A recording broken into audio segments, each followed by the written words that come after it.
مسئله قربانی فرزند یه باب است که به حسب البته دید نوع بشر مسئله مهمی است، لکن اون چیزی که مبدأ این عمل میشد، اون چیزی که مقابله ما بین پدر و پسر را در اون جا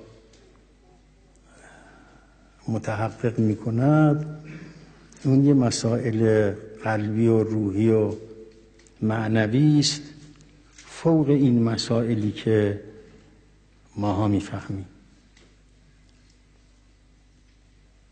ما همین میگیم که ایثار کرد، قربانی کرد و واقعا اینطور بوده است، مهمم هست، لکن آیا در نظر ابراهیم هم ایثار بوده است؟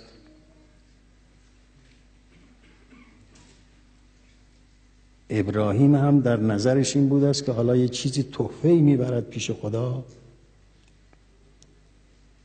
اسماعیل هم سلام الله علیه در نظرش بودد که یه جانفشانی دارد میکند برای خدا، یا مسئله این نیست؟ این مسئله است که تا نفسانیت انسان هست، خودیت انسان هست، ایثار اسمش است.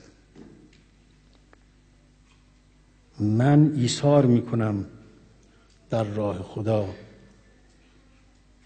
فرزندم رو،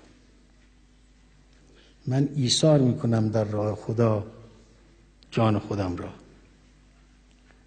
این برای ما مهم است و زیاد مهم است، برای ابراهیم نیست مسئله، این ایثار نیست. ابراهیم خودی نمی‌بیند تا ایثاری کرده باشد. اسماعیل خودی نمی‌بیند تا ایثار کرده باشد. ایثار این است که من هستم و تو هستی و عمل منو برای تو ایثار. این در نظر بزرگان اهل معرفت و اولیاء خدا شرک است، در عین حالی که در نظر ما کمال بزرگی است، ایثار بزرگی است.